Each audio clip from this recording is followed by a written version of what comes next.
Jazeker, de zomerrit is er. Ja, laat me leven. Opgenomen op een hele bijzondere plek, hè? Ja, in Gambia, dat klopt. Het was een eindje vliegen, maar 7,5 uur. Maar het was de moeite waard. We hebben een klein beetje vakantie gehad, eigenlijk maar een weekje. Ja goed, dat weekje met filmen, dat was ook zo om. Ja. Ja, want hoe ziet zo'n week er dan uit? Nou, vroeg opstaan, mooie plekjes zoeken op het strand. Je gaat een beetje de hoogte in door de bergen. Ja, de zee. Het is gewoon geweldig. Ik ben heel tevreden over het resultaat. Ja. De beelden zijn heel erg mooi geworden, heel erg scherp. Ik denk dat het een must voor de kijker is van TV Oranje.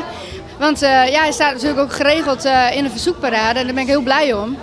Dus ik denk wel dat hij wel geslaagd is. We zijn toch een beetje weer met een nieuwe lied bezig. Het toch weer een beetje teruggaat naar van 's morgens tot 's avonds. Echt een beetje de feeststemming en de mensen willen toch hassen, springen. En ja, zo'n zomers liedje is natuurlijk heel erg mooi. Met heel veel Spaanse gitaren erin. Maar ze willen toch wel veel accordeon, Hammondorgel. Zo eigenlijk willen ze gewoon feesten.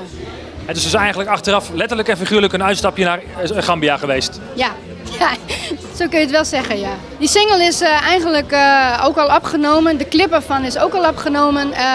Ik verwacht hem eind oktober. Misschien begin oktober, eind oktober. Ik weet het niet precies. Maar het wordt een hele verrassing. Ik kan er wel bij vertellen dat de clip is opgenomen door dezelfde cameraman als Jeroen van der Boom. En ja, ik ben met een album bezig. Maar dat zal pas in juli 2011 zijn.